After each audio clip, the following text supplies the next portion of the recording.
right. So, unfortunately, Eric didn't make it from the door to this room, but Matt is here. I block-tackled him, took him out. There will not be a show in Austin that I'm not on, so I had to take him out. Yeah, it was only a matter of time. He wanted to get in before the end of the first season. So welcome. This is the last episode of the first season of Talk Heathen Season 1, Episode 6, here with Jamie and guest Matt Dillahunty.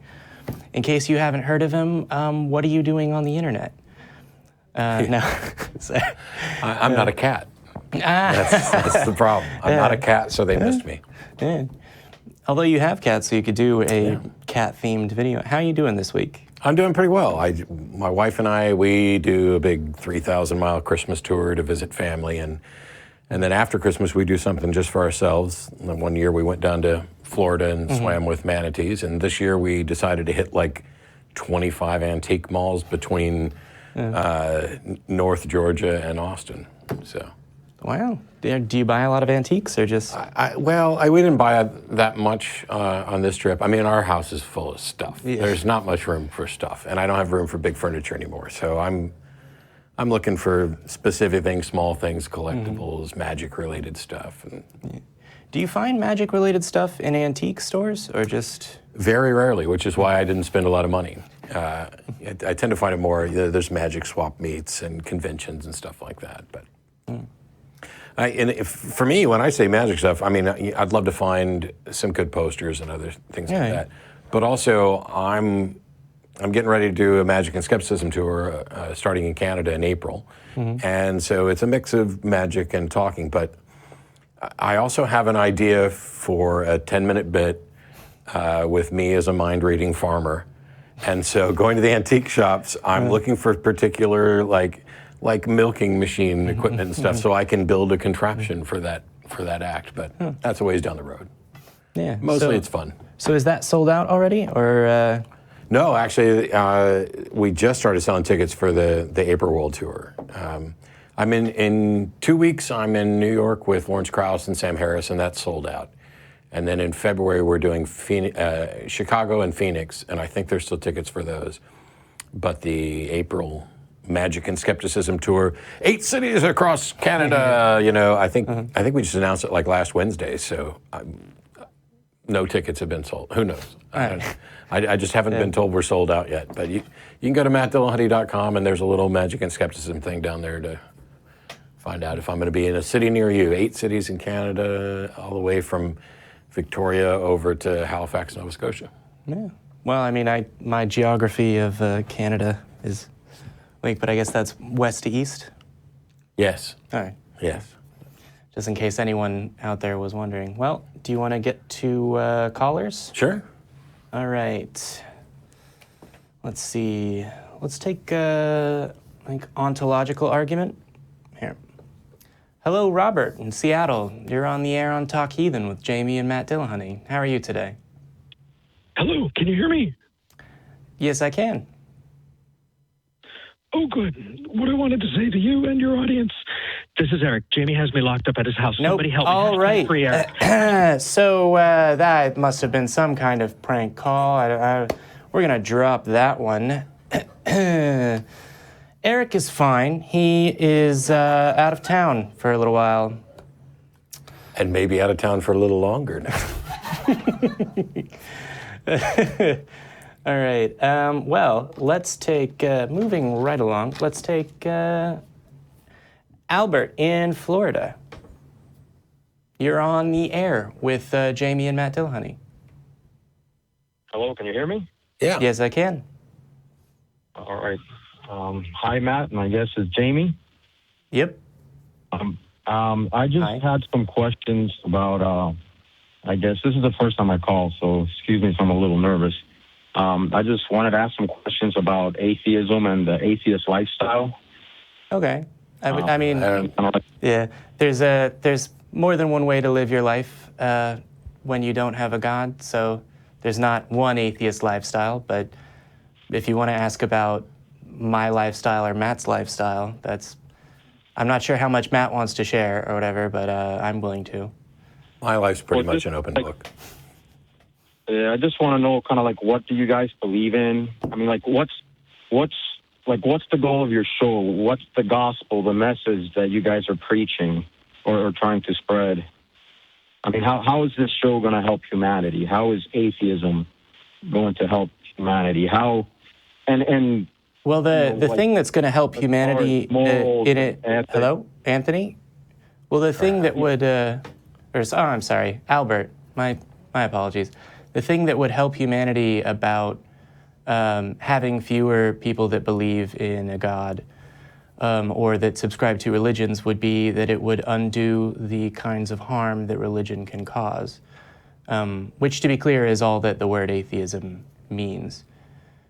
As an atheist, we just don't believe there's a God. That doesn't tell us anything about how to live. How to live and what things that are going to benefit humanity are skepticism and humanism. Yeah.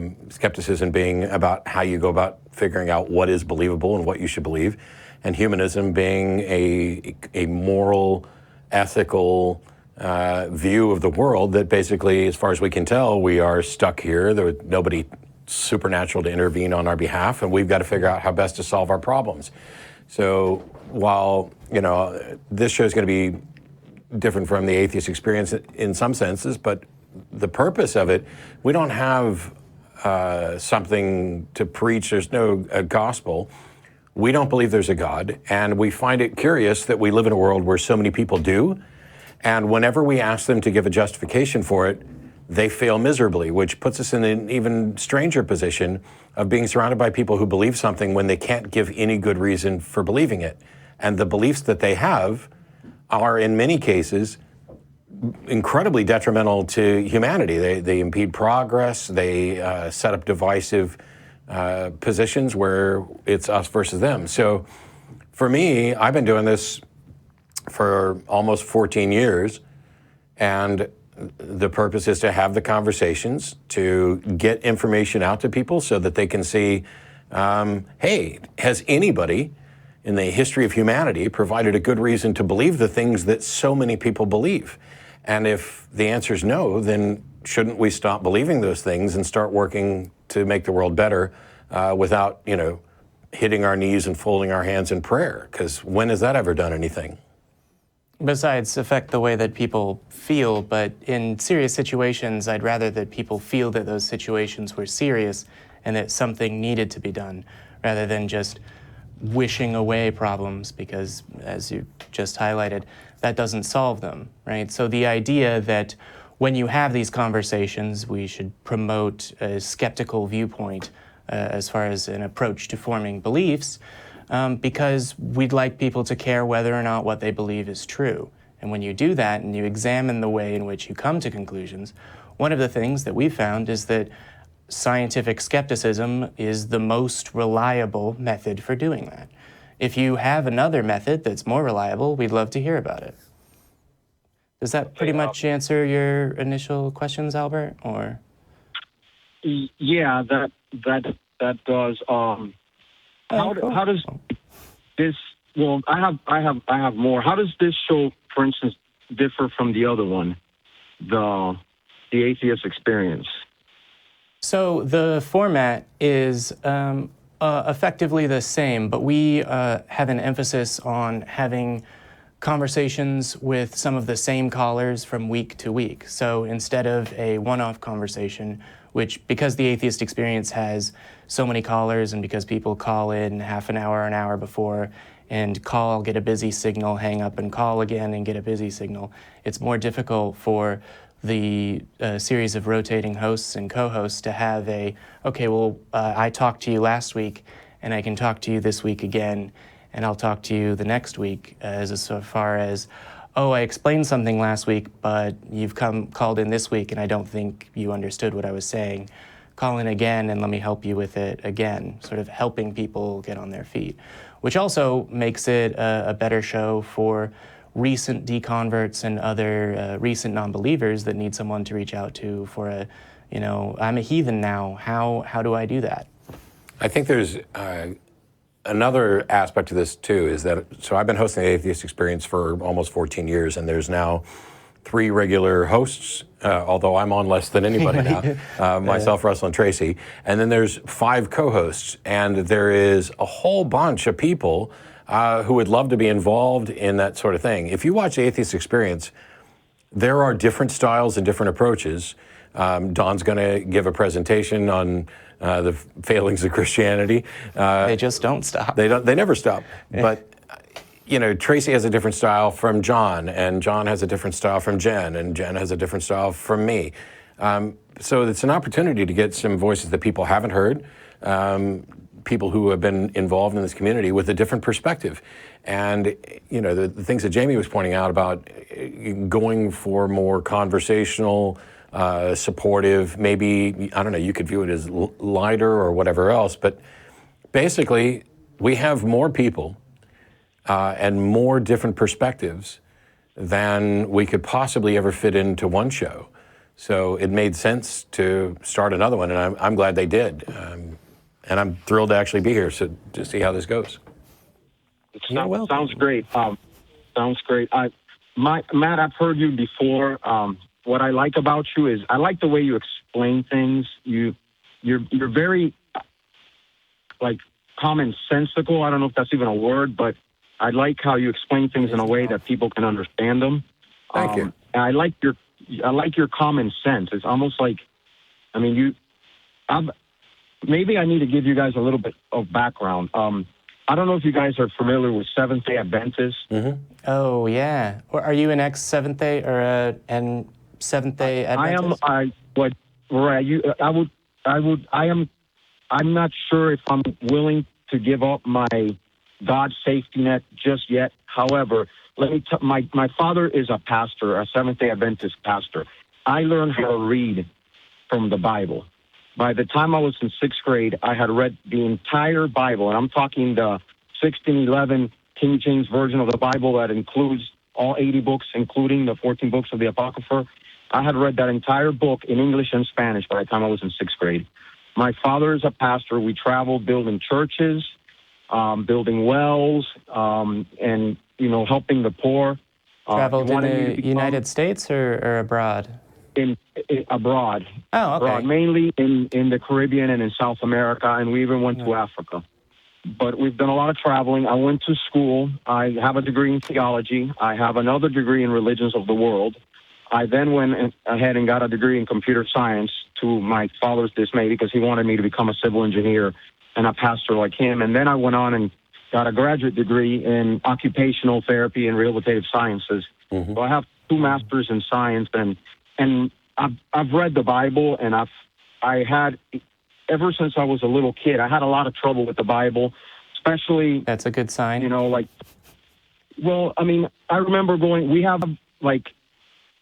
we don't go to church on Sundays. We go to church on Saturdays because of the Sabbath. Yep. Mm-hmm. So we don't have Sunday school. We have Saturday school. But I remember as a small child, my first bad experience with religion was I was in Saturday school, and they gave us these big poster boards, and they gave us these Crayola markers, and you had to draw, a picture of the story that they told you for the day. Well, they told us the story about Noah's Ark. And I drew this ark, and underneath the ark, I drew a bunch of dead puppies, dead kittens, so and an accurate picture. Other dead animals. Yeah, and my dad, I don't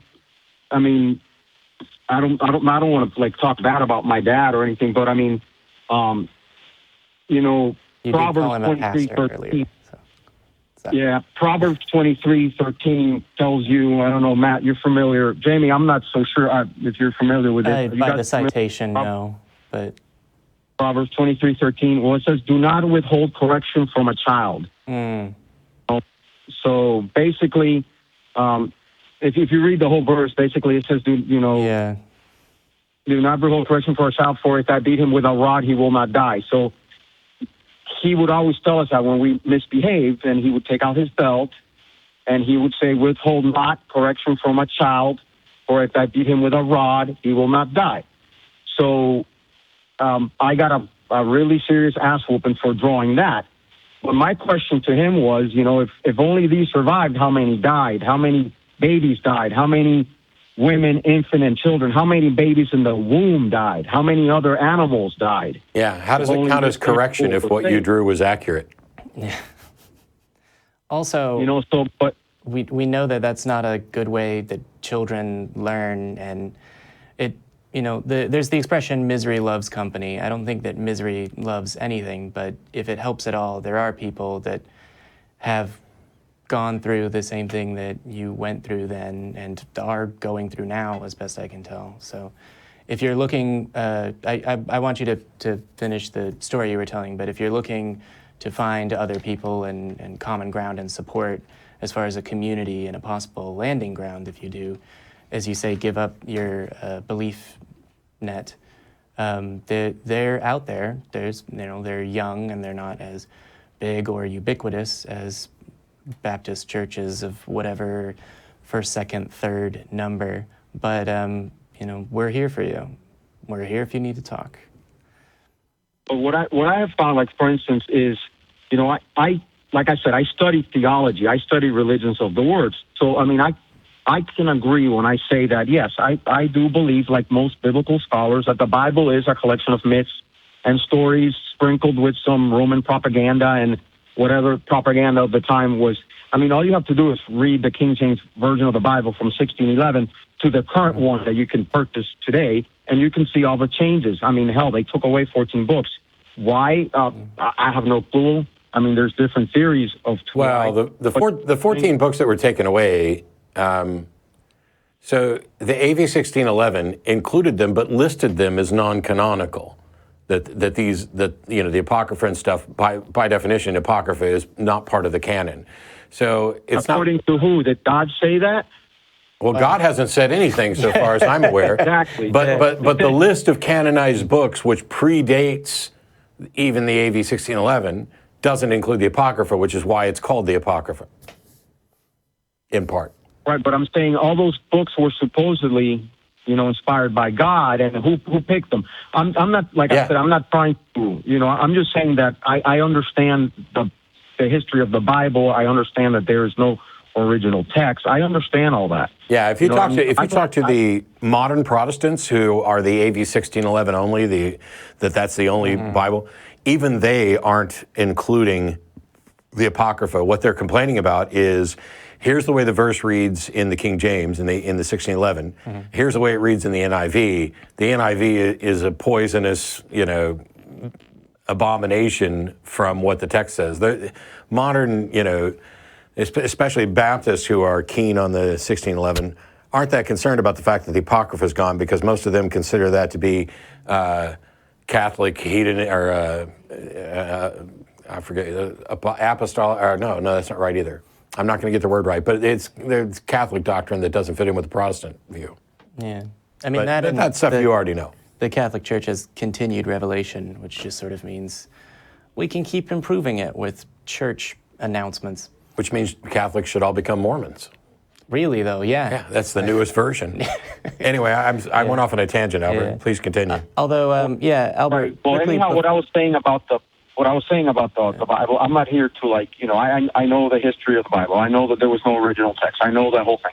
But my thing is, for instance, if I find comfort in being able to pray, for instance, and because I talk with a lot of atheists, because I've had a lot of questions, and they basically, I ask them, what do you guys believe in? And they tell me, well, we believe in math and science and critical thinking and evidence-based research.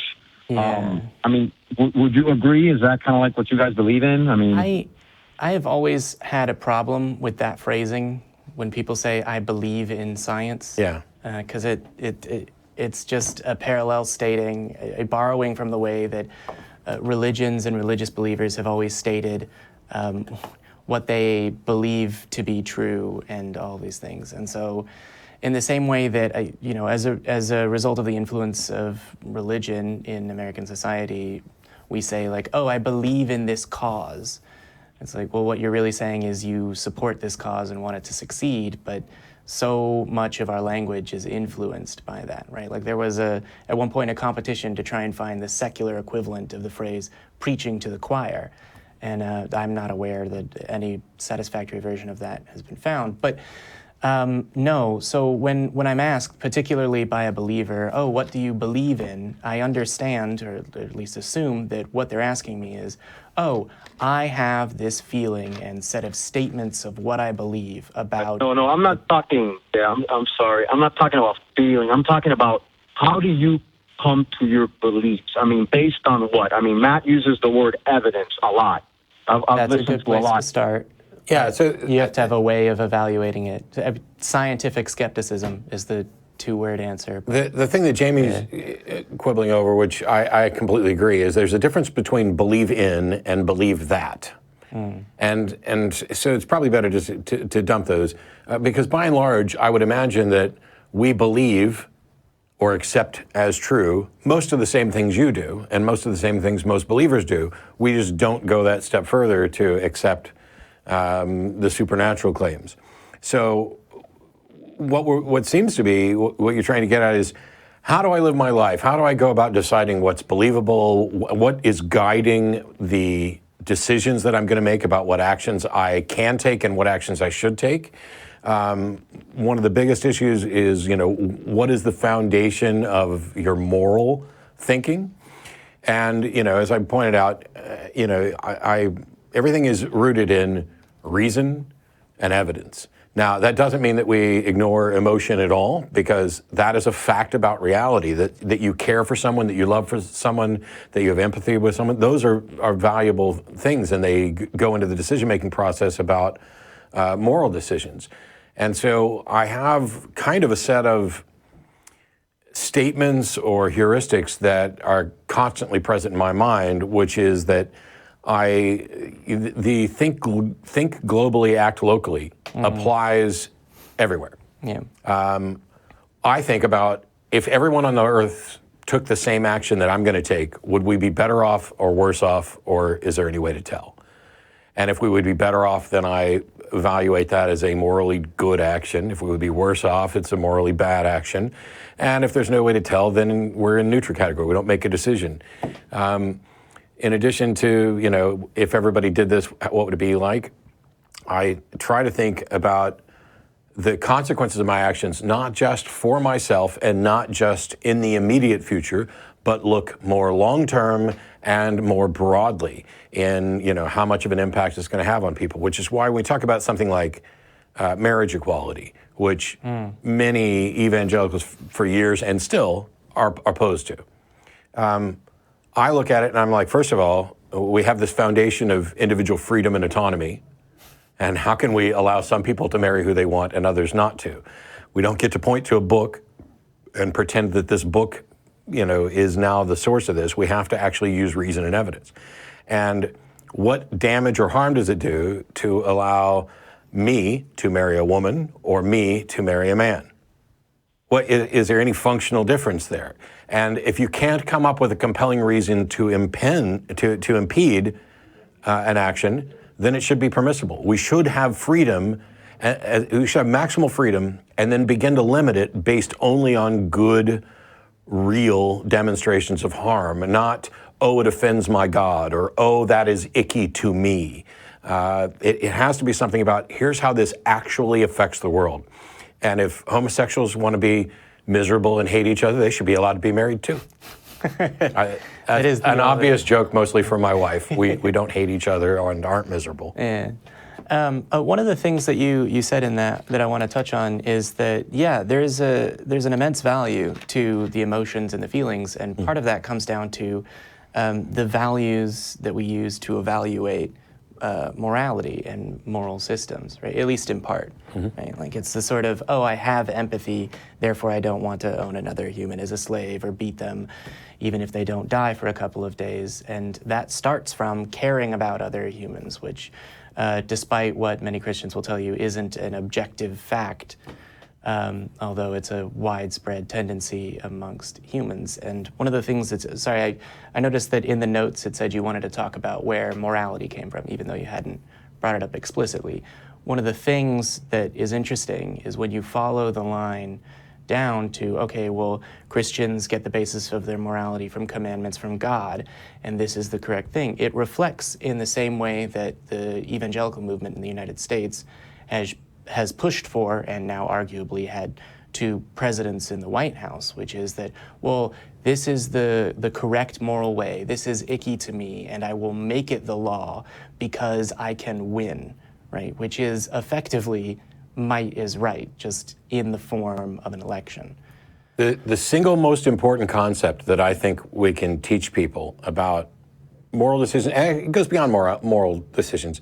I mean, yes, skepticism is important, critical thinking, the evaluation of evidence, but the single most important thing that people can understand to guide their life is called the veil of ignorance.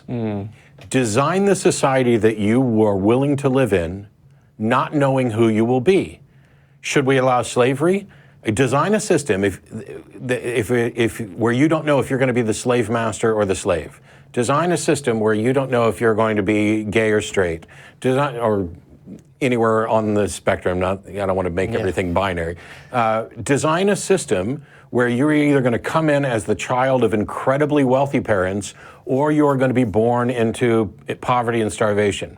And if you put up this veil of ignorance, not knowing who you're going to be in the system, that removes as much bias as we are capable of removing and allows you to make decisions that are based impartially about the actual benefits and costs and how things really affect society. The primary example that John Rawls is the originator of this more robust veil of ignorance is you place a cake and you've got X number of people to divide it between. What's the fair way to do that? Well, you let one person cut the cake and they get to pick last. And that encourages them to make the pieces as fair as possible so that they're not left with crumbs. And we can expand on that with some cool math stuff. If you Google around on YouTube, there's ways to divide a cake. I like that. That's actually what my parents used to do. If we ever had anything, if we had to divide something between the two, my mom would say, you cut it and you pick first. Yeah. So I like that. I like that. It's that way with everything. It should be that way with how we spend our money. It should be that way with how we go about making decisions about. But the thing is that even when I got what you said. You said, reasons and evidence, thinking globally and acting locally. If everybody did this, what would happen? Demonstrations of harm, the veil of ignorance.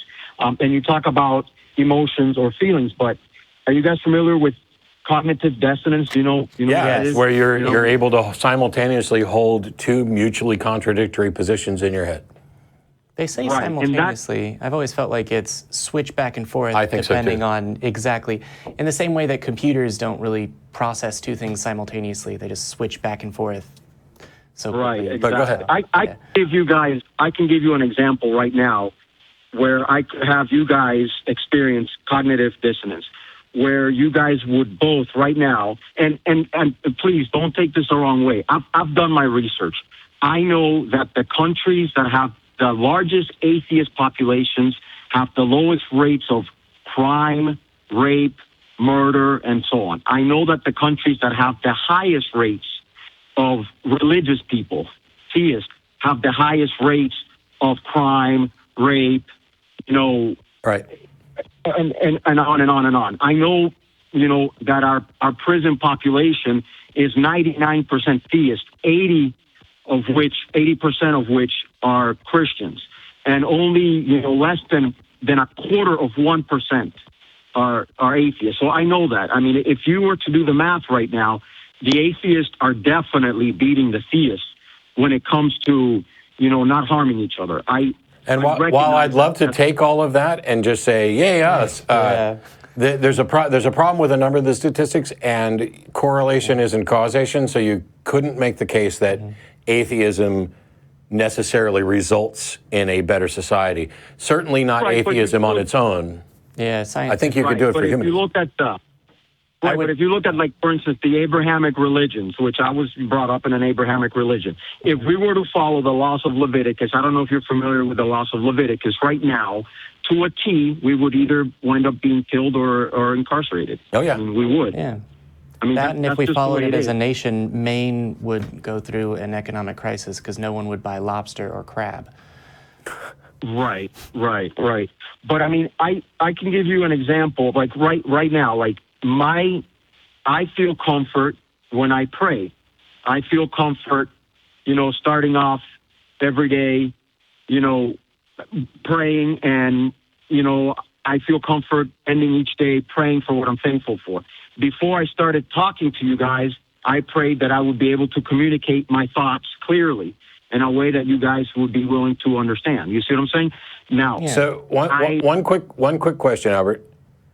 Do you think that if instead of praying, you had sat there calmly, focused on your thoughts, prepared yourself, that you would have had pretty much the same result? well, I mean, you're familiar with scientific studies. There's usually 3 control groups. What are the 3 control groups in a scientific study? Well, there's, the 3 groups, yeah. So there's the experimental group, the control group, and then the control placebo. group. The placebo. The placebo. So it would be like a placebo. I mean, studies show, and that's why they have that group with a placebo. Yeah, So, studies on intercessory prayer show Yeah. that it just doesn't work. Yeah. But the interesting thing that you're talking about here is that you pray because you feel better when you pray. And the question is, why do you feel better when you pray? Is it because you've been conditioned and trained yourself and been trained by others to feel better when you pray? Or is it because there's some supernatural being that is comforting you when you do it? And I think given what we know about meditation and relaxation and stuff like that, I've said before, prayer works. Because if you're in a cave-in and you panic, you use up oxygen faster. If you pray, you will use oxygen less quickly and extend the amount of time you have to be rescued. Therefore, if you're in a cave-in and you pray, your chances of being rescued go up. But they don't go up because there's a God listening to your prayer. They go up because prayer can be calming as long as you're convinced that it's calming. Prayer probably wouldn't do crap for me because I'm not convinced it's calming. Maybe I would need a meditation technique, or maybe I would be able to say, hey, I better not use up too much oxygen if I want to be rescued. And maybe that cognitive process would get me calm enough.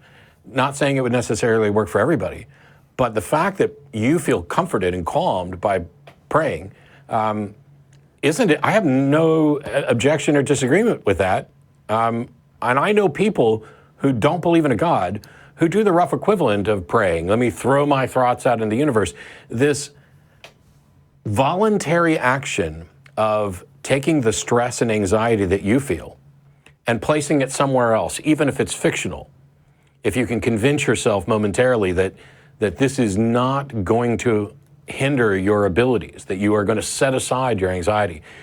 Prayer isn't the only way to do that. It's one way, but it doesn't tell me anything about whether there's a God. Yeah, and I would add to that what you're getting as a value from that prayer is not, I would say there isn't a good reason to believe that a supernatural being is comforting you. What you're getting is mastery over yourself.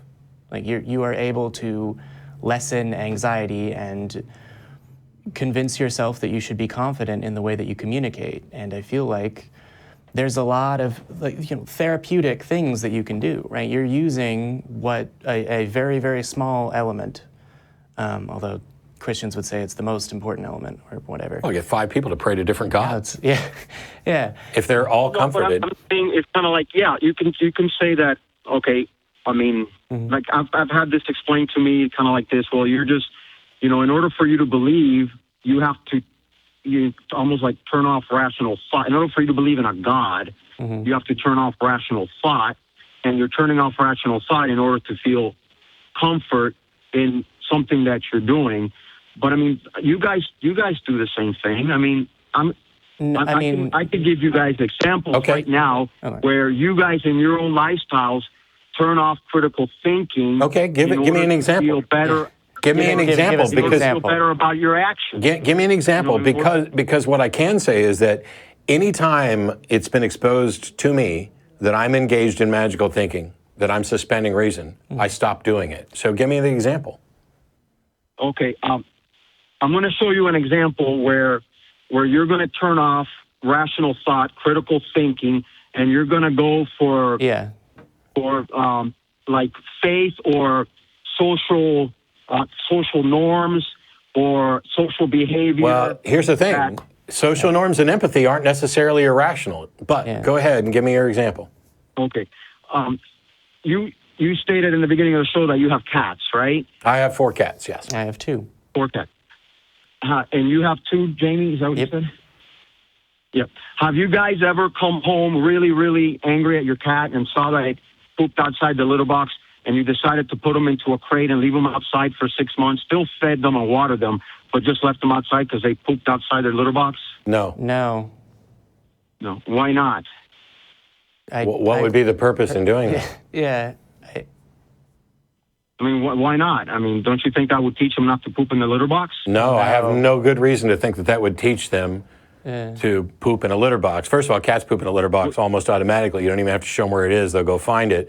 But what we know about cats and how they learn, you can toilet train a cat by putting a litter box over the toilet seat, and then over a period of time, you remove the litter box, and the cat will still go to the toilet seat and do it. I've seen plenty of cats that do it. I have no reason to think that putting a cat outside is going to teach it that, any more than I think smacking a dog with a newspaper is going to teach them not to poop inside. Just in the same way that I don't think beating a child is going to teach them anything other than, hey, it's okay to resort to violence when you can't reason. So no, I would never do that. I would never do that, and my reasons for not doing that are reasonable. Well, what are your reasons for not doing that? I just explained. Yeah, you just stated them. You don't take an action. There's no reason for me to do this because it has no evidence that it would achieve the goal that I want, which is for the cat to poop in the litter box. Yeah, so what just happened is you suggested a course of action. Matt evaluated it using what he knows, and he determined that that action would cause harm, and that there are alternative courses of action to achieve the same ends that are effective. But would it really cause harm? I mean, if you beat a child, you know what I mean, you don't die from being beaten. Beating a child causes harm. Yes, it causes harm. Psychological and physical. Putting a cat in a crate for a few months, is that going to cause harm? Yes. You don't get to write off psychological harm and as if it's not reasonable to consider. Yeah. Right. You do realize that. So I have a friend who. I'm getting to my point, Matt. Please, okay, go ahead. I'm getting to my point. I told you that I was going to give you an example where you were going to turn off critical thinking and you were going to grasp for. I got you. I know what you said. I'm waiting for you to do that. Bring the checkmate. Right. Okay. I'm going to do that. Do you eat bacon? Yes. Yes. How about you, Jamie? Do you eat bacon? I also. Okay. Do you realize what those animals go through? Yes. Do you realize that you're taking a pig that's smarter? Studies show that they're smarter than cats and dogs. Actually, they're as smart as a 3-year-old child. I don't know how is smart relevant? You also didn't ask whether I would eat a cat or eat cat meat. Yeah, but would you eat a cat? Yes. If it was, yeah. You know, would you eat a dog? Yes. Yes. I mean, you know, you're mistreating that animal. That animal is being put. If the meat of an animal can't. You are conflating. You are conflating the eating of meat with how the meat is acquired. Those are two separate things. If there's a cat killed on the side of the road, I did nothing to it. It's not immoral in the slightest for me to eat that cat. Okay, so what if you pay somebody to kill the cat for you? Is that immoral? Well, it depends. Is a cat a domesticated animal that has an owner, or is it a farm animal? Because there's a distinction. Well, I mean, I don't understand what distinction there is. For instance, if you put a cat in a crate, you just explained to me that would be causing harm. Yeah. And you left it in a crate for 6 months. It would be causing harm to that cat. You haven't asked me the obvious question, Albert. This is the thing that's your thinking is very confused. If you asked me, is putting a pig in a small container for months harmful to the pig? My answer would be yes. My view is consistent. You are not thinking about these things. You think you have a gotcha, but you're not asking equivalent questions. No. You asked if putting a cat in a box for months in order to teach it something was something I would do, and I would say no. You asked if it harmed the cat. If you asked, no, Albert, let me finish. Yeah, Albert, let him finish. You asked me if it would harm the cat. I said yes. And then you asked me, do you eat bacon? Which is not remotely the same as, would it harm a pig to lock a pig in a tiny container for months? And my answer is yes. My answers are consistent. It is your confused questioning that is inconsistent. Also, I'm just sort of wondering why you didn't go to, would you sentence someone to go to jail? Because that's locking a human in a crate. Locking a human in a crate, and if it's a federal facility, then oftentimes locking a human in a large, complicated series of crates where they're going to encounter people. That's directly analogous. Yeah. Jamie's question there is directly analogous to that. Right, no, if the person did something wrong, I don't think a pig can do something wrong, just like I don't think pooping outside the litter box warrants putting a cat outside. But now you're talking... To be clear, what you've acknowledged is that there are circumstances under which causing harm as an isolated idea you wouldn't want. All other things being equal, you wouldn't want to cause harm. However, if we live in a society and we have prisons, and we support this idea, then clearly there are circumstances under which causing the harm of locking a human being in a box with bars is permitted. So, for example, you could view Albert. You could view cats and dogs as roughly equivalent for this example. And if the dog pooped inside, would you lock him up in a crate for months? No. But if the dog was rabid and demonstrated a danger to people, I would definitely lock him in a crate until such time as we could actually put the dog down. So you have to take, you're talking about, is there harm by locking something in a cage? Yes, and that's true for pigs, cats, dogs, and human beings. The separate question is there sufficient justification to lock something in a cage? If the cat is violent and vicious, and you have to, or the dog is violent and vicious, then maybe you have sufficient justification to put that cat or dog in a cage, the same as you would a human. This is the problem when you start making these moral quandaries and dilemmas.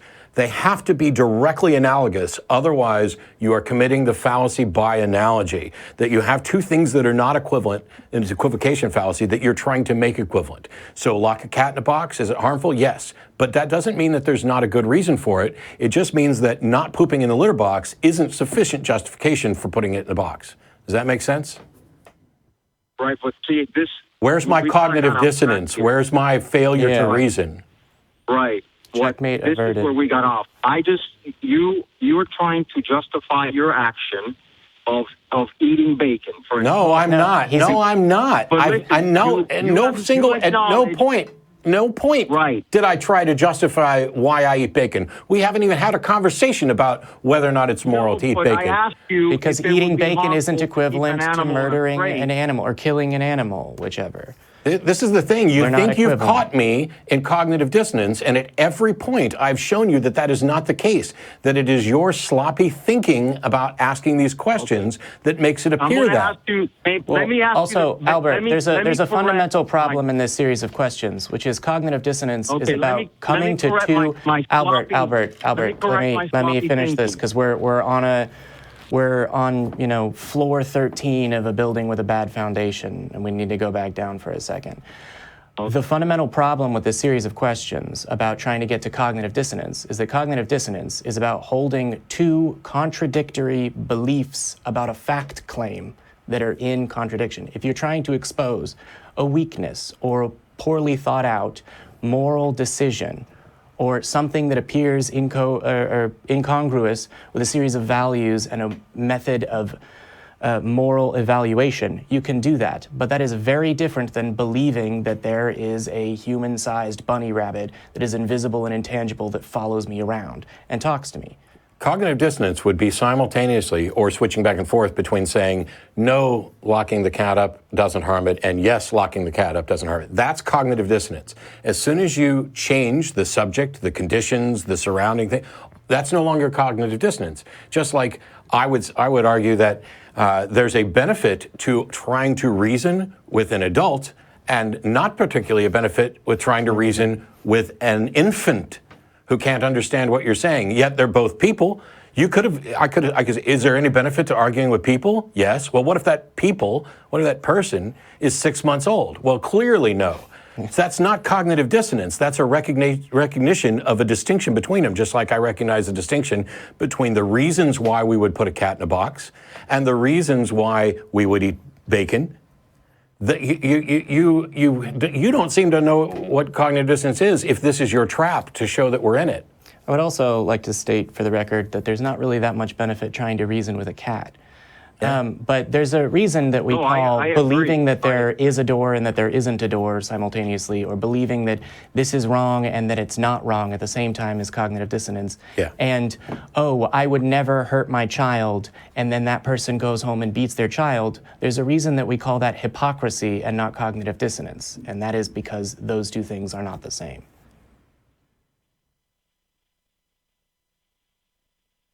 Okay, the point that I was trying to make is that sometimes I think we turn off our brain in order to feel comfortable with our actions. I agree. And I was If you've ever trying to seen make someone that mourn the death example. of a loved one, denial is one of the first things that happens. Right.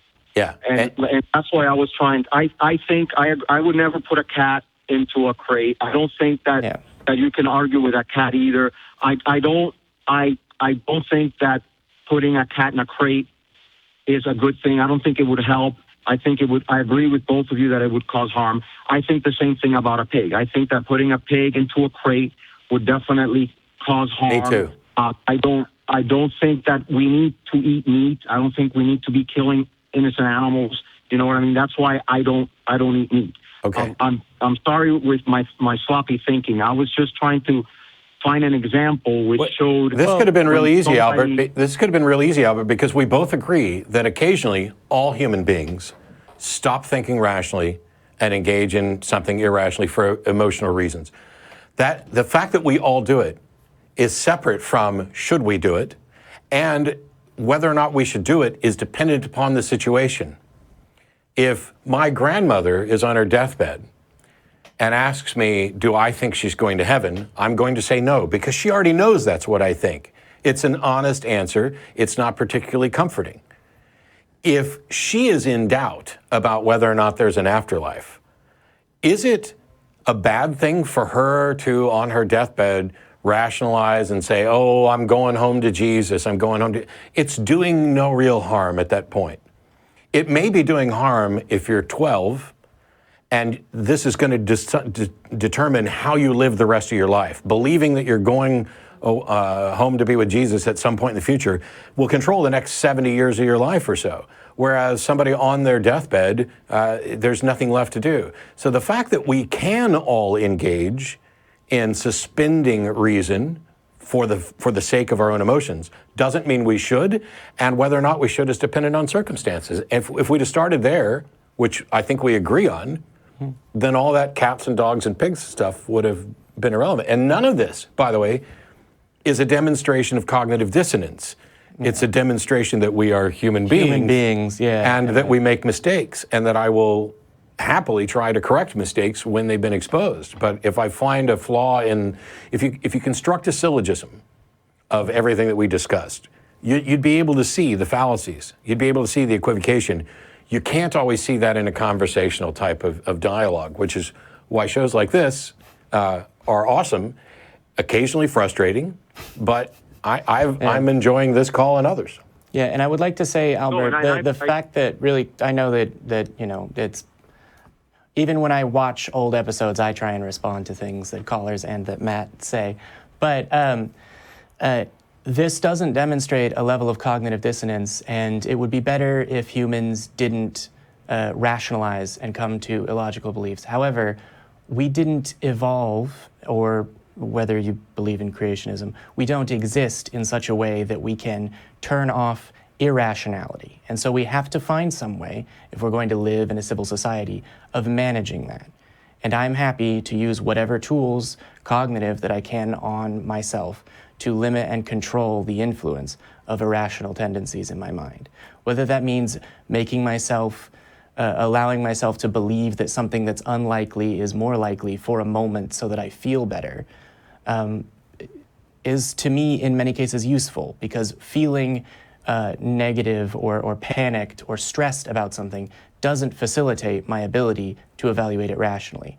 So if I take 5 minutes to myself and I think about ponies or rabbits, or I watch a cat video online and I think about how amazing it's going to be that my cat at home, I could definitely take the time and teach it to do a backflip with a bow or whatever it is I find online, that might make me happy, and then I would pet my cat and feel better, and then I would think about the thing that was causing the stress and the irrationality. So it's not about coming to a series of beliefs about what exists in reality and then living one's life by them. It's about managing the irrationality that we all have inside our own heads. And to what started this call, you said you're not sure you're ready to give up your belief net, I think is the phrase that you used. And I would say those are things that you don't need those specific beliefs to do, and those are things that you can do without any specific belief. And so one of the things I want to get to, I mean, you are going to want to respond to this, but one of the things I want to get back to in this call is what started this questioning for you. But has what we've said so far about dealing with the rationality and coming to conclusions for seemingly irrational ideas addressed, I think, the core of what you were getting at? The core of the human behavior you were getting at? Yeah, it's getting there. I'm still a little confused about and I'm just asking so I don't make this mistake again. Sure. What you said that's not cognitive dissonance. What? So if I'm eating bacon because it tastes good, but yet I know that I paid somebody to torture and kill this animal, what is that called? Just wondering. I think Jamie referenced it as hypocrisy earlier. Yeah. Cognitive dissonance is basically, I believe this and I don't believe this. And the illusion is that we believe it simultaneously. Jamie and I are in agreement that we don't actually believe it simultaneously, that the process of rationalization allows us to switch back and forth. So, for example, I believe that stealing is wrong, but during hurricanes you see looting. And I believe that in many cases that is the single most moral action that somebody can take, to steal in that situation in order to save a life and preserve a life. Are those two things in conflict? No, because there's a situation surrounding this. The error is in me saying, I believe it is wrong to steal. And what I should say is that situationally, I am convinced that it is wrong to steal, that there are going to be exceptions. It is when we speak about things in absolutes that we make mistakes. We tend to overgeneralize. And this ties into kind of what Jamie was saying a minute ago, and that is, I care more about my wife than I do about you, Albert. I just do. There's nothing that I can do about that right now. Is that reasonable? Perhaps if I knew enough about the way the world works, I would care more about you than I do about my wife. Perhaps if I knew more about the way the world works, or if I knew more about the way that the world works, I would care more about people in a foreign country than I do in my own country. It may be the case that I'm wrong about this, and if there's a good demonstration that I should reprioritize things, I'm happy to do it. But until then, I care about me most. I care about the people around me most. I care about, my sphere of influence and concern expands. And it also, with not just respect to geography, but with respect to time. I care more about the people who are alive right now than I do about the people who are going to be alive in 10 years or 100 years. That may be the biggest mistake we as a species can make, to not think about the future enough to preserve. But it may also be that you have to focus on that. So there's this fallacy known as the fallacy of relative privation, which is that, you should only concern yourself with the biggest problem. And people will call and say, why are you spending all your time on religion instead of cancer? Or, why are we focused on legislation in this area instead of global warming, climate change being a much bigger issue? And in some cases, it is a legitimate mistake. And in some cases, it's not. But it may be that if everybody was focused on cancer, then people would be dying of diabetes and polio and smallpox and all these other things. So there's a balancing act, and it's a cost-benefit complex thing. It happens not only with where we put our money, but how we encourage our research, and in how I live my life. I'm going to take care of my mortgage and my car because taking care of those things, and I'm also going to play video games. People are like, why would you play video games? Why aren't you out? We work with Thoughts and Atheists Helping the Homeless and Humanists at Work. My wife made 500 hats for the homeless over the last year. It's awesome stuff. I didn't do that. All I did was clap and applaud and drive her around to deliver them. I'll play video games. Why?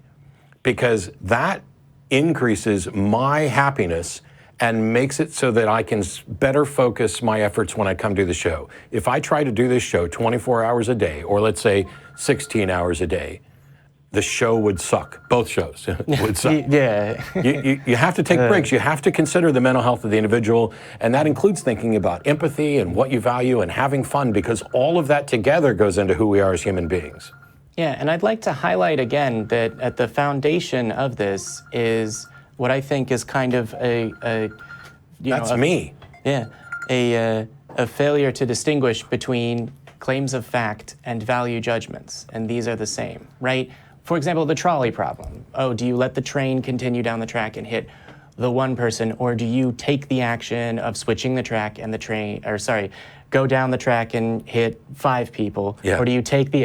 The other way's a little easier. The other way's a little easier, yeah. Or do you take the action of switching the track and having hit 5 people? That's something that people can disagree about, because it's not something that you can evaluate using scientific skepticism. It's something that you make moral judgments about and arguments about. That I'm not sure I agree. Well, at the basis of value judgments? I'm not sure I agree. I think I'm convinced that the reason we think that is because we don't have a good enough understanding. That we don't know enough about things, and that if we knew, we would be able to make a rational decision based on evidence. So, I mean, yes and no, but if your system of evaluating moral questions is consequential or based in consequentialism, like, oh, you can evaluate objectively what the results of an action are. Well, the factors are too broad. Yeah. Yeah, well, the factors are too broad, Okay, but if you have there's like a 5 people. virtue ethic, then you can There's disagree 5 on that. people here, there's 1 person here, the train's headed for the 5. Do I flip the switch and take out the 1? Well, you can add things to that all day long that make it more complicated. Like, this 1 person is going to cure cancer, and these 5 people are a gang of people who are going to run around slaughtering people. You can complicate this. I just don't think we can ever know enough to know that we've made the right decision in those. Anyway, Albert, we've welcome run all back. over that. Yeah. from 4 rabbit holes. No. Okay. No, I appreciate. I'm just trying to figure. Like I said, I'm just trying to figure things out. The whole like God of Abraham thing. I've always had issues with that, but I believe that there's a God within us, within all of us, and I believe that we should respect all living beings, and that includes cats, dogs, pigs, infants, people of all races, all nationalities. So I like my morals come from like you said. I mean, I try to think globally and act locally. I do believe, and Matt, you are living proof that one person can make a huge difference. You know how they say, well, what difference could I make? You know what I mean? You've made a huge difference in a lot of people's lives, and I'm glad for what you're doing. And Jamie, the same thing. I hope that you're able to touch the minds and hearts of millions of people. I think what you guys are doing is a great thing. I greatly appreciate that, Albert. But I will say that nothing I've done, almost nothing I've done, have I done on my own. There's several people on the other side of that wall who make the show happen and just increase technical stuff. There's the people who are putting together the website. Hell, if it went for somebody putting together an internet, nobody would be able to hear. I did run across something interesting during my antique shopping. This is a sampler, a needlepoint sampler that's really, really old. There's no way we could actually get a good close-up on my phone. But it says, when I do good, I feel good. When I do bad, I feel bad, and that's my religion. While it is a gross oversimplification, like anything that you're going to try to bumper sticker, I'm on board with that. Also, I would say one of the things that's interesting as far as if you ever feel down about like, oh, what impact can I have? People now say like, oh, why should I vote? It won't change anything, which it will because your vote is counted. That's a different number. That's a change. Sorry, I'm going to not get off on that right now. Let me do one thing on the vote thing. Even if you vote for somebody who loses, the people who show up and vote help determine how money's going to be spent in future elections. That's how you Yes. know whether or not a Yes. particular region is trending red, trending blue, trending independent, whatever. Because if they say, oh, this thing's never, no Democrat's ever going to win in Alabama, why would we spend any money there? And that discourages people from voting, then it becomes a self-fulfilling prophecy. If instead people go out and vote, then all of a sudden you realize, hey, maybe there's more here than we thought. You put money on it, then you get an absolute crap candidate like Roy Moore, and all of a sudden a Democrat wins in Alabama. Yeah, that and a self-fulfilling prophecy, the only kind of prophecy that's ever been any kind of reliable.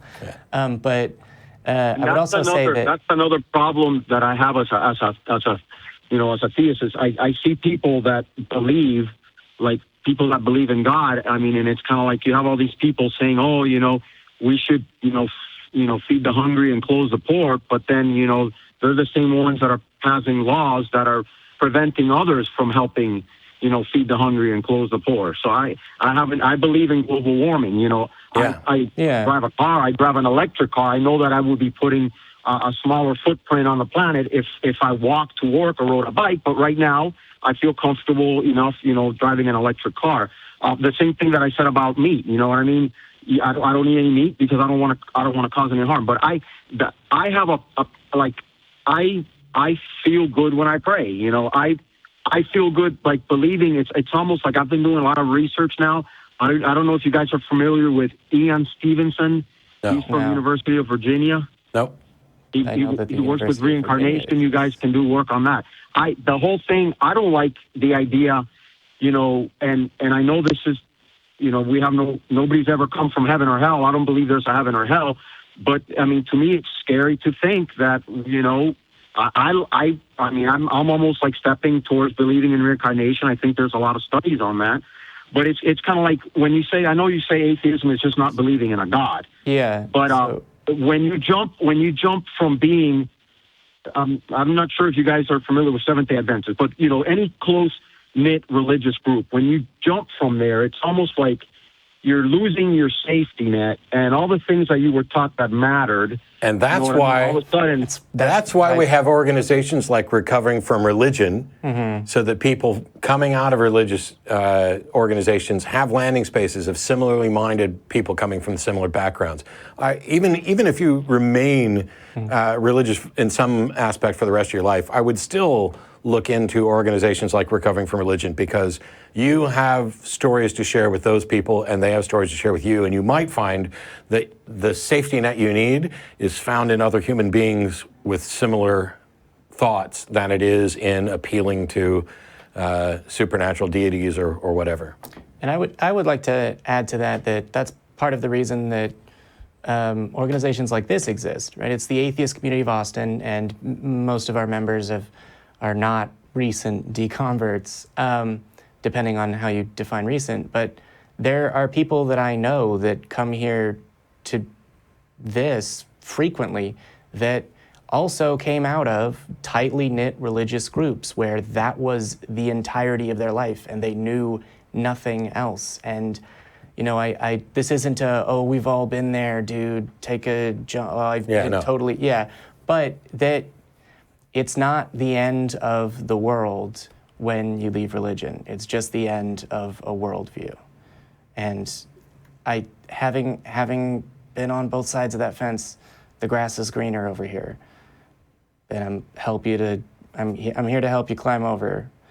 Which is why, actually, if you're ready for it, can we, at some point, talk about?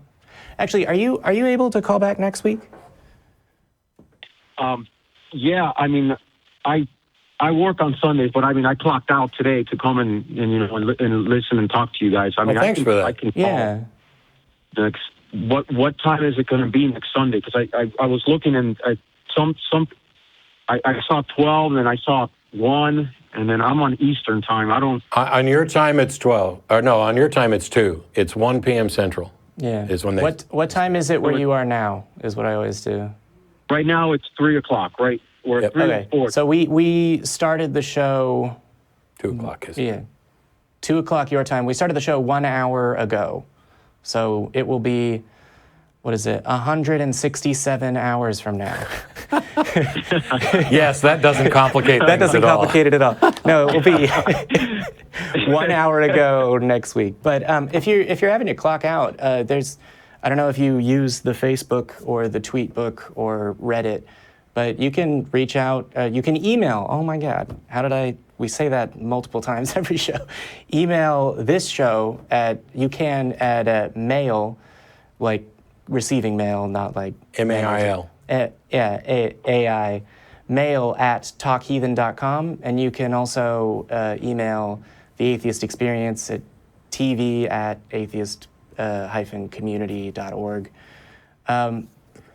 I think we can, let's do, are you willing to talk about how this sort of series of questioning, or how you found your way from not believing that a heaven or hell exists and seeing hypocrisy in religious legislatures and all this? Because the way it sounds, I mean, at this point I'm willing, do you go to church on Saturday? My dad's a pastor, so it's kind of. Oh, okay, yeah. And the So you thing could is ask that whether to carpool. Well, to be fair, since I accused Albert of being sloppy, I'll accuse you of being sloppy too, because hell, I go to church sometimes. It doesn't. Actually, I went to church recently, with my parents, but yeah. And actually, there are plenty of preachers who go to church frequently who have no belief in a God, and they're members of the Clergy Project. Mm-hmm. Some of them. There's good people in church. I don't want to say. Oh yeah, there's good people everywhere. You know what I mean, especially when I'm. And there's people that there's a lot of people that go to church because that's what they are used to doing. Yeah. Every Saturday or Sunday, that's just the norm. It's a social thing for a lot of. It's the difference between religion and playing faith. The piano, playing instruments, and it's that they kind of look forward to dressing up or whatever. You know what I mean? And it's just kind of like. There's the dressing up, there's the social aspect, there's gossiping, there's the networking, but also I know atheists like Dr. Bob Price. He's as atheist as you're going to find, and a New Testament scholar, and he likes to go to church for the pageantry and the experience and the music and all this, even though he has no belief in anything supernatural.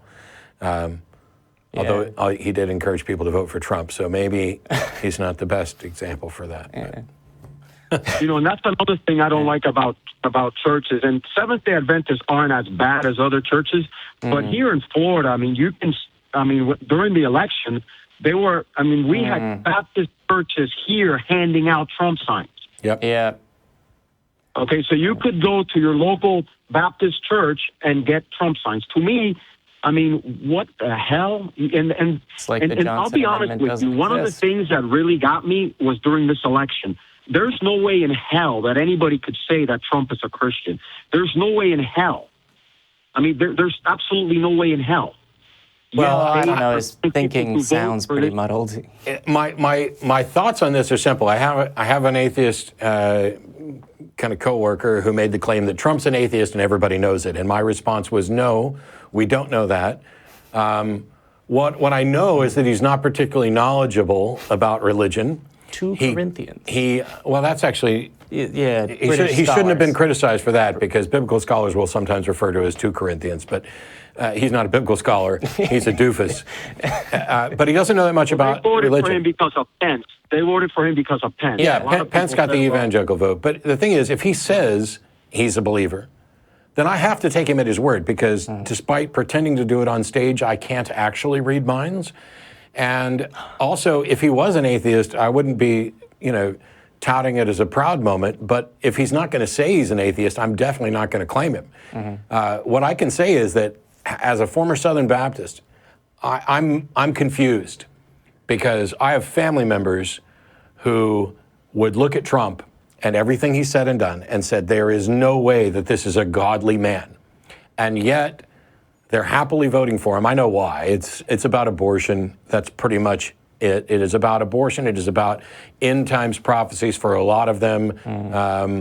They're so eager for the apocalypse that they will elect the least qualified, least educated, or least knowledgeable, least presidential person, mainly because they think he's going to usher in the end times. And so when he made the pronouncement of Jerusalem. Well, he actually might. He might actually Yeah. destroy the planet. That's what I was going to say. So he actually might. He might cause a nuclear war and actually cause, Yeah. Anyway, we are way off track from. Yeah. Also, Your concern. Albert, we've been on the line with you for I think almost a whole over an hour. Yeah, it was a good call, but we want to get to some other callers. If you are willing to call back next week or a couple weeks from now, that would be fantastic. I can't say that Matt will be here. Eric will probably be back. But I do want to stay in touch with you in between shows. I don't know if you, have Email, internet access. Facebook. Email, Facebook.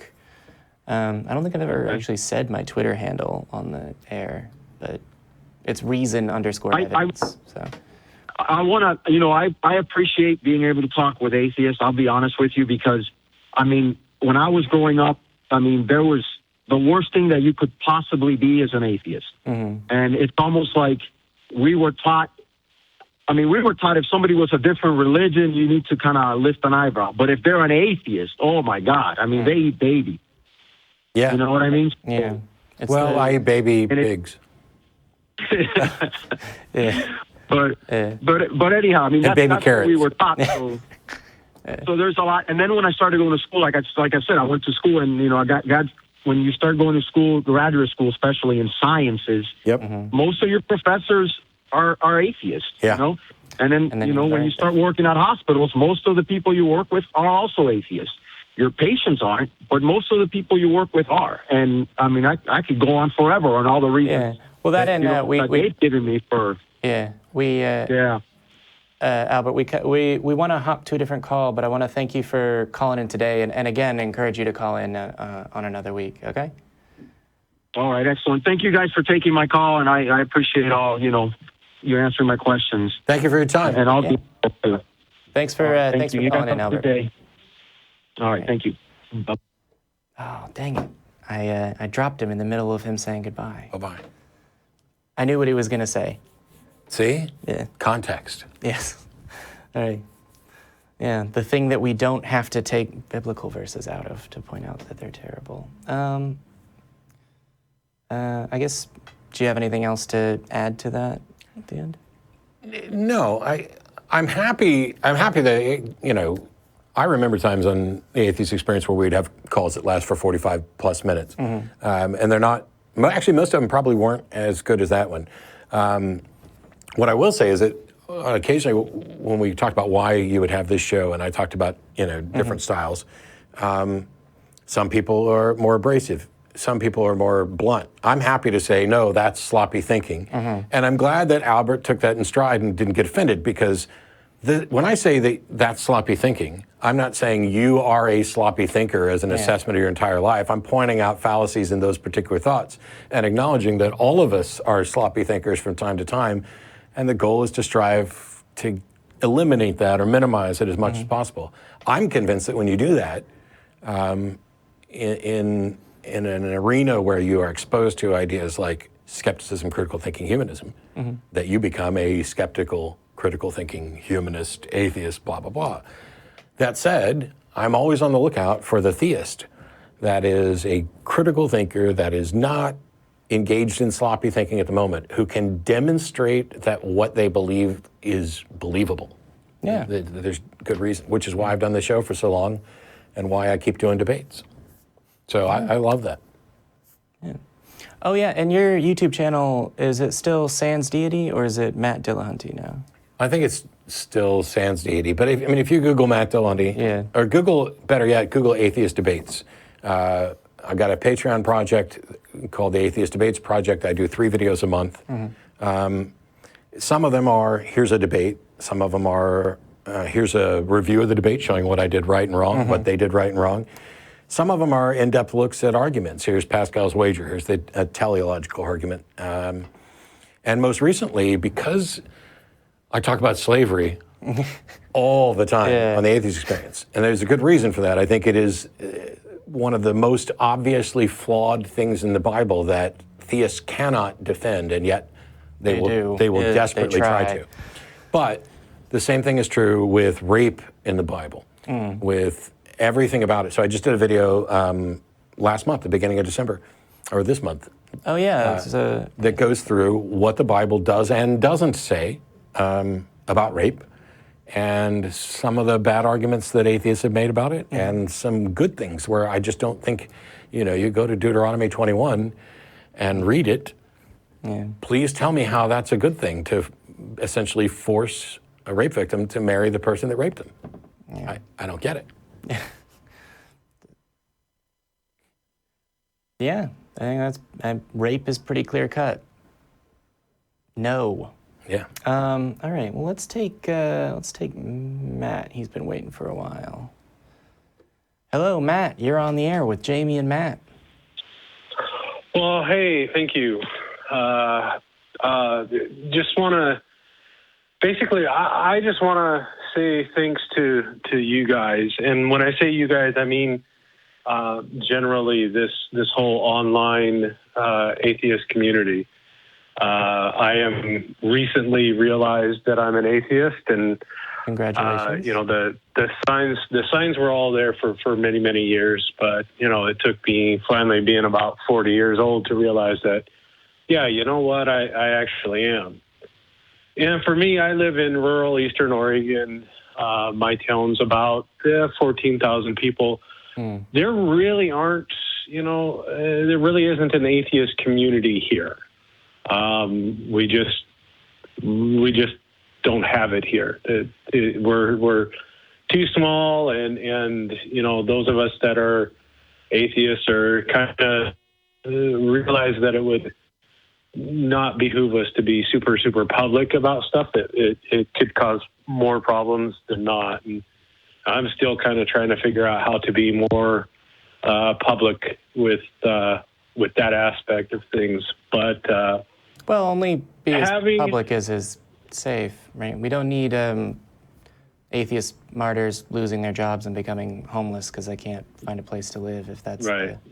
Right, and I mean, it's always better. My job's not so much an issue. It's some other community activities and things like that. I work with the schools and whatnot. And you'd think that would be a perfectly safe place to be non-religious, but you might be surprised in a very, very small town. And you guys being in the South-ish, you probably see that as much as anybody. Southern state. Despite the fact that it's supposed to be secular, it's really not. Yeah. So I just cheated and looked up, because there's an Oregon Atheist Facebook page. There's also a number of organizations. Oh, yeah. But also, if you look at the Wikipedia article on religiosity in Oregon, it has the peculiar position of being the least, or having the highest percentage of religiously unaffiliated, 31%. Well, so you got to understand that Oregon is really two different states. There's the Cascade Mountains that kind of divide the state. And then you're in Idaho. Oregon is very liberal. Yeah. Right? Eastern Oregon is very conservative. Yeah, you're in Idaho. Western Oregon, no, I'm not in Idaho. I'm about you're close enough, religiously speaking. There's lots of states they're divided down the middle. It's anyway, where I wanted to go with this is just being able to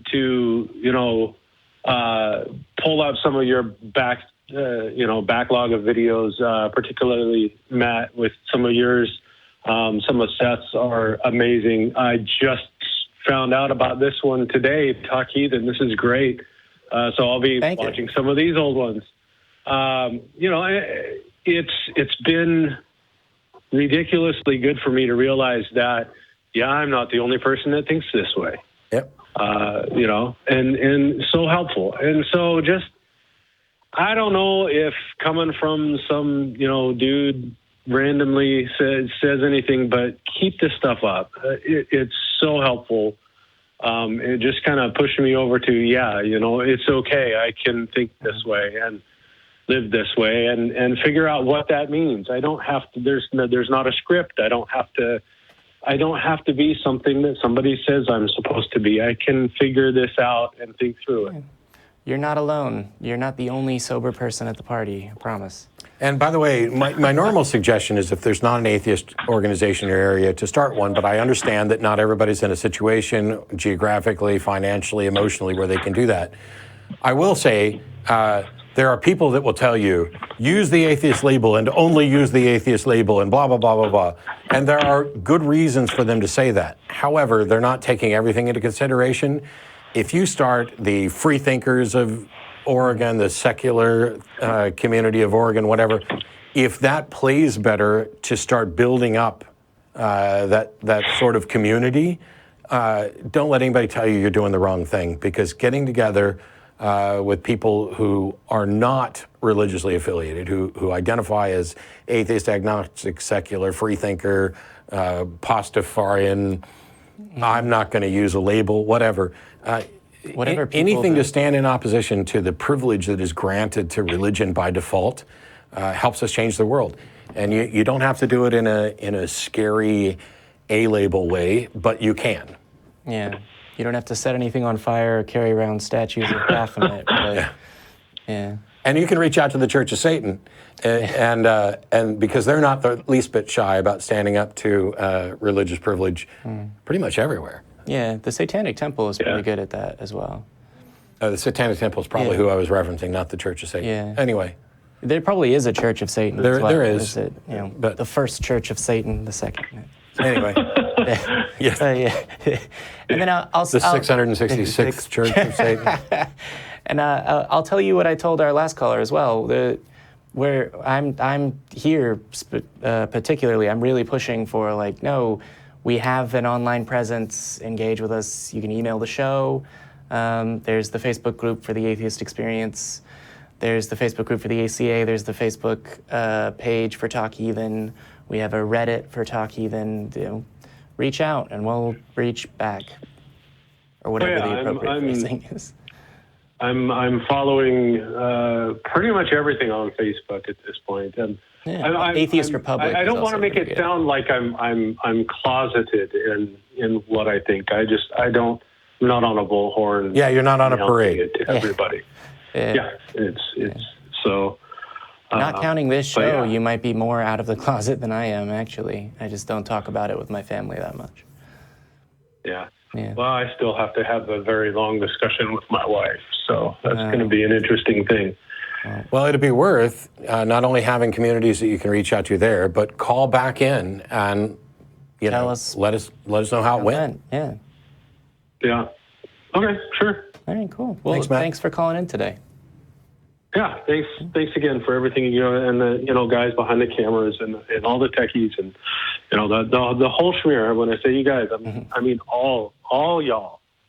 All y'all, yeah. all y'all. Welcome to Texas. All right. Good talking to you, and talk to you again soon, hopefully. Yep. Have a good one. You too. And Happy New Year. And Happy New Year, that's right. And belated Merry Christmas. Because you know what? There was never a war on Christmas, and there was never anybody saying you couldn't say Merry Christmas. I say it all the damn time. Yeah. I saw that one of the saddest things was this little girl. Thank you, President Trump, for letting us say Merry Christmas. Oh. Holy crap. It's bad enough that we lie to kids, but lies like that are just almost unforgivable. That you've invented a fictional war on your ability to say something, and you've taught your little kid this, and you have them thanking whatever. Yeah, the living Messiah or whatever. Yeah. Yeah. I would make a joke about, we should wage, you're giving up on our war on Christmas. Eventually we'll track down Santa and we'll bomb his well-hidden factory. Bring me presents. Yeah, all right, let's take Dave in Phoenix. You're on the air with Jamie and Matt. How you doing? I'm good. How are you guys? Doing Marvelous. Well. What's on your mind today? Recently, around Christmas time, my apartment complex got just dusted, littered with little Christian pamphlets. That's fine, but I'm an elementary teacher, and it was very graphic. It was just a drawing. It was a very bloody Jesus on the front cover, and it just irked me. Yep. So I'm wanting to create an atheist-friendly pamphlet to kind of do the same thing, and just very just general, defining atheism, defining agnosticism, mostly harmless stuff, but I was wanting some ideas. I wouldn't discourage you, but I wouldn't discourage you, but you don't have to do that work, because if you go to the Freedom from Religion Foundation website, you can order pamphlets all about atheism and secularism and humanism and everything. And the Council for Secular Humanism has some as well. And so and if you wanted to make your own, again, internet atheism is on the rise, and they're way more creative than I am. Yeah. And there's some funny ones. Well, yeah, I was trying to go for not serious, like maybe jovial or very just harmless but fun. Just, I want to do this. It would make me feel good if I can be selfish. What are like 2 or 3 just major just tenets that you would include? I wouldn't call anything a tenet, but I know. Informational. If it's informational, then explaining some of the common misconceptions about what the word atheist and atheism mean. For some people, it's going to be, no, we don't worship the devil. We don't believe in that either. We don't eat babies. Yeah, like, I don't know how eat babies. My audience Back is. an invitation to the baby barbecue. I think if somebody said, hey, give me 3 quick pamphlet ideas that I could whip up that would be beneficial. One would be the common misconceptions about atheism, agnosticism, secularism, etc., which you can, hey, we don't believe in God, or secularists, irrespective of whether there is a God, are going to be living their life as if there isn't one until there's evidence for it. The second pamphlet would have to be about humanism, and I think it's probably the one that's more important, talking about the positive things, about living a life in a world where we are apparently without a God, and how we go about making decisions, and how almost any holy book you can find something morally objectionable to everybody. I don't know that you can do that with humanism, with humanist guideline. You can certainly find people who object because of their religion, but not people who object because of secular grounds of saying, hey, we're encouraging freedom, we're encouraging liberty, we are encouraging responsible action, science-based health education, we are discouraging the beating of children. We would like to have a world that ends poverty and oppression and slavery and human trafficking and all of these things, because we see this as a better world.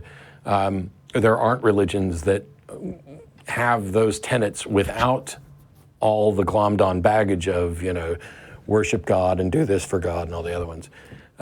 Just the greatest amount of well-being for the greatest number of people type of thing. Yeah, I'm always reluctant to simplify ethics down to simple consequentialism, because there's problems with it. But there are problems that moral philosophers dig into that, like the little thing I showed on my phone, when I do good, I feel good. When I do bad, I feel bad. That's my religion. You can object to that all day long, but by and large, it's a good thing. And then I think the third one would just be questions, encouraging people to ask questions about their beliefs. Not just the what if you're wrong, Pascal's wager type, but do you know how your religion came about? Do you know whether or not it's true? Do you take is Genesis myth, that type of thing? Oh yeah, there was the book that I meant to recommend to our first caller, which is Lost Christianities. I found relatively interesting. That is my favorite of Bart Ehrman's books, actually. Talking about the varieties of Christian belief and writings that existed in the 1st, 2nd, 3rd century that basically were voted to not be the right one. Yeah. Well, that and at which point were there Christians saying that there are 30 gods, or 2, or 365, which are not numbers I just made up, actually. But or just like questions where just to get them thinking where there's not a quick, easy answer. There's also a YouTube channel by Anthony Magnabosco, which is Street Epistemology, and his method is based on a book by Peter Boghossian called A Manual for Creating Atheists, which is helpfully and provocatively titled, but yeah. It's not actually accurately titled, but yeah. Have you guys had Anthony on the show yet? Yeah, he's been on. We'd like to, Anthony, if you're watching, come on back. Okay. And I guess the last thing I want to say is, Matt, I'll be attending the Phoenix speech. Oh, great. Yeah, that's February 28th, 27th. Okay, yeah. Well, I'll be there, and I'm excited. And I don't know what the date is, but yeah, that's me and Sam Harris and Lawrence Krauss. And it'll be the third event that the three of us have done as a package. So by Phoenix, it will either be dead boring or we'll have all the stuff worked out and we'll have fun. Yeah. Okay, well, hopefully it's the latter. Yeah, we'll do a good job for you. All right, cool. Well, I mean, appreciate it, guys. Yeah, again, reach out on Facebook. Throw your ideas out there. Community. Okay. Yeah, I know all this exists, but I'm really motivated by do stuff. what happened. If you're motivated, do stuff. And when I just talked about FFRS pamphlets and stuff, that was just, in case you're wasting time. You might come up with better pamphlets. You might be a much better art director than what you're going to get in a little foldy typed up thing. Yeah. And yours could be the ones that FFRF buys to replace theirs and spreads them to everybody. So by all means, one of the things that I get asked a lot if I'm out and about is, how do I do what you do? How do I host a TV show? How do I do these debates? And I can't possibly tell you, but what I can tell you, and I've told many people, is that there are a number of ways to be involved. There are roles that need to be filled. You don't see the guys behind the wall over here, and yet they are essential to doing this, not just to the upgrades, but to the show running, to the promotion of it. Your local secular organizations have some need that they might not even know that they need. Somebody needs to show up and set up chairs for an event. Somebody needs to make sure that the restaurant that you guys are going to meet at knows ahead of time. Somebody can put an ad in newspaper. Somebody can handle soliciting donations, ads in newspapers, bringing it in. Artwork that it can be used for promotional stuff. So everybody has some talent that may be useful to promoting atheism, secularism, humanism, and they just may not be aware of it. Not everybody is cut out to do live TV shows or debates. Not everybody should be standing up speaking. There are people who can't speak. They're just overwhelmed with anxiety when they try to speak publicly.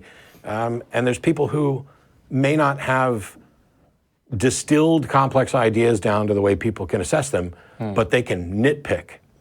And they may not, like, I'm never going to write a song. Well, that's not true since I have, but let's say that I'm not any good at writing songs. Right. I'm not any good at writing movies. I'm never going to write a movie script, but I am excellent at nitpicking problems in those scripts. And when you have people when you're putting together your pamphlets, find somebody who may have the skills that you lack to go in and say, oh no, you should say it this way. Changing one word might be enough to fundamentally change the impact of that. Yeah. Part of this is, I'm wondering, how many atheists are in my neighborhood, and, Christians canvassing a neighborhood with pamphlets is kind of like almost the default. I'm just kind of tired of that, and I don't want it to be the default. I look at it as desperate. We know that church attendance is on decline. If they're running around handing out pamphlets, sometimes I think the more a product is advertised, the less valuable it actually is. That some things are good enough that they spread by word of mouth, and I don't need their pamphlets or billboards. Well, there's actually an interesting element of economics behind that, but this is It's come up as why is the United States so religious, and I kind of think I buy into the notion that competition.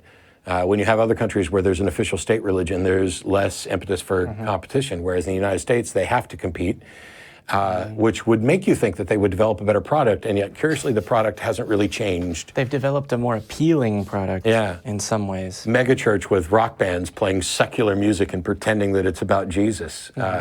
cool. You know, most of that stuff was written by drugged out secularists. Yeah. Well, that and they've developed a more, pervasive, almost rapacious thing that targets people that are most vulnerable to, Kids, people in poverty. People who just lost a loved one, that kind of thing. Yeah. Yeah. Sorry to end that on a downer, but... Well, I've been having trouble finding, I want to put like a little atheist political cartoon on there, and I'm not having any luck finding anything that really leaps out at me. Do you guys know of any? There was a cartoon in a newspaper. It was like one panel with speech bubbles, and it was someone answering the door and two people at the door handing them a pamphlet. And they were saying, oh, this pamphlet is blank. And the people handing it out responded, we're atheists. Which I found funny at the time, but I realized that if that's also on your pamphlet that's not blank, it's sort of... I think my all-time favorite in that one leaps to mind because while we were antique shopping, I found the actual picture. There's a picture painting of Jesus knocking at a door. And that's it. And it's based on the passage, behold, I stand at the door and knock and blah, blah, blah. I almost bought it so that I could modify it to match the internet meme, which puts little speech bubbles on there that roughly says, knock, knock, who's there? Or, Jesus, please come out. Why? So I can save you. From what? From what I'm going to do to you if you don't come out. That type of thing. I thought that was a great way to make a point. Yeah, but I think is the value of a meme, is just a laugh, and that's it, pretty much. Yeah. I'm sorry, I know how you feel about memes. It's coming to their... It's very... Sometimes it's frustrating because, people think it makes a... People like different things. Yeah. I don't get to control what everybody likes. If I did... Then they wouldn't like church as much. Well, Dave, I'm happy you called in, and I hope we got to all the points you wanted to raise and all that. If anyone has a perfect idea for Dave, reach out on all of the things that I've listed off several times. They can call in. Yeah. And Dave, you just watch every week, and when somebody calls in for you, we can actually do a conference call thing here, and we can discuss ideas.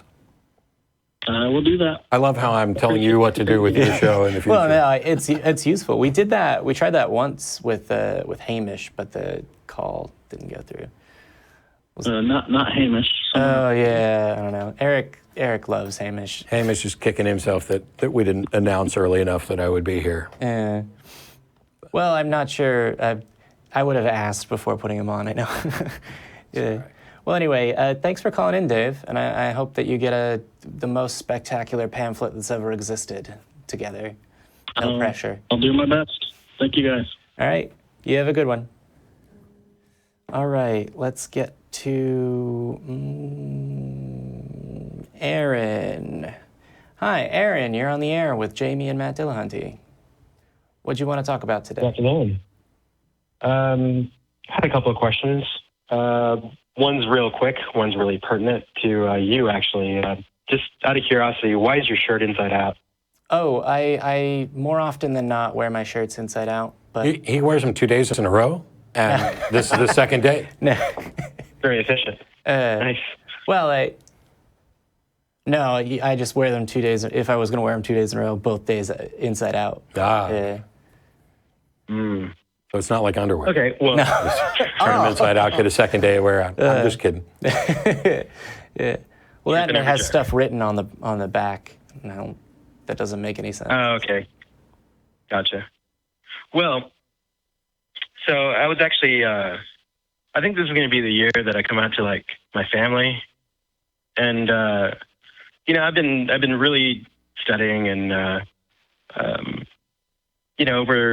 since I've come to the realization that I'm an atheist and that I don't believe in an imaginary figure anymore, I've gotten all these, answers for myself. Mm-hmm. But what I was curious about was, what is the best way to go about it with my family? Because essentially, I'm sorry, go ahead. No, I was jumping on it. You were saying, so essentially... Right. So they're going to be asking me, I can assume they're going to be asking me a bunch of questions from, what if you're wrong? What if you burn in hell forever? Like, whatever. And undoubtedly, I'm going to get a phone call eventually, probably at midnight, about Pascal's wager or, something like that. And I can give them 1,000,001 reasons why they're wrong. Not 1,000,001, probably one or two good ones, to get them to stop. But it doesn't matter how good those arguments are. I think there's a problem with. Hey, I'm supposed to get ready to do a TV show. I think there's a problem with focusing on explaining why they're wrong, instead of getting them to explain why they're right, and then exposing why you don't accept that and why you're not convinced that they should. I would also say one of the things that's important, particularly with people that are close to you, as far as having these discussions, because they get very personal and emotional very quickly, and that does not facilitate critical thinking or calm discussions or rational responses or all of the good things that could ever happen in a conversation. So as far as persuading them that, like, no, I don't have a reason to believe this and you haven't given me one, there's a lot of, I think there's an amount of literature on this. I know Greta Christina, I think, had a series of blog posts that she turned into a book about coming out atheist. And so I would almost, it's the sort of like ethos, pathos, logos, right? You have to get them to accept that, no, you're still you. If you're trying to still focus on having a similar or the same relationship with your parents, and that might be the first step that I would approach. Eventually, you're going to get to the discussions about, like, no, the reason I don't believe this stuff is because I haven't been given a good reason to, and I'm waiting for one, and I still see you as, my parents or whatever. I may be putting too much of my personal experience into that, but it's the only context that I can really understand, which is that I did the sort of gradual, reveal, like, oh, I'm volunteering at the ACA. Oh, or rather I said Free Thought Library first. I started by wearing this bracelet that you can buy if you come here for $1. They're great. Also, I think you might be able to order them online at Evolve Fish through the partner tab. But the point is, I did it gradually because, in the past, I told them other things that they were shocked about in my life, and it didn't facilitate their understanding very well. And so I got, being able to come out to someone in two different ways gave me experience as far as how to come out, at least to my parents.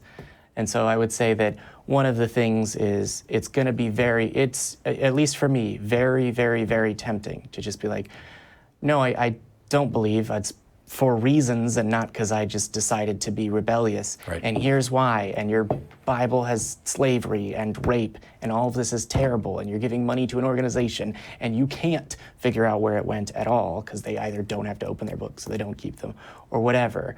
Right? Like, that was very tempting for me, but I'm still trying to get them to, like, no, gradually I do this. It's because I care about this, and I care about this because there isn't a good reason to believe. And so I feel like there's a difference between, street epistemology and finding a stranger and trying to tell your parents, and that's that you have that previous relationship. I've been recommending that too. Kind of be yourself and then just start responding to questions. And also, I know Greta Christina has made this point before, but it really hit home with me recently.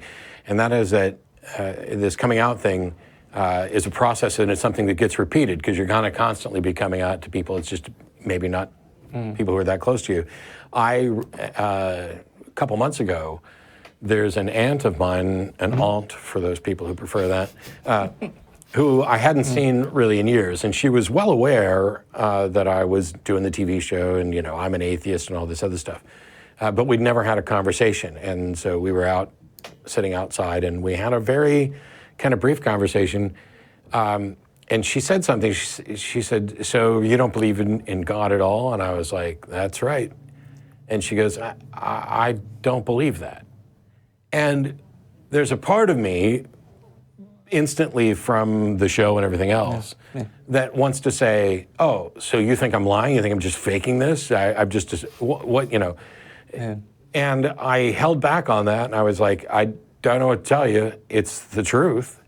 I don't, you know, I understand that it may be difficult to understand why. We can have a conversation, but I'm not, you know, faking my disbelief. Yeah.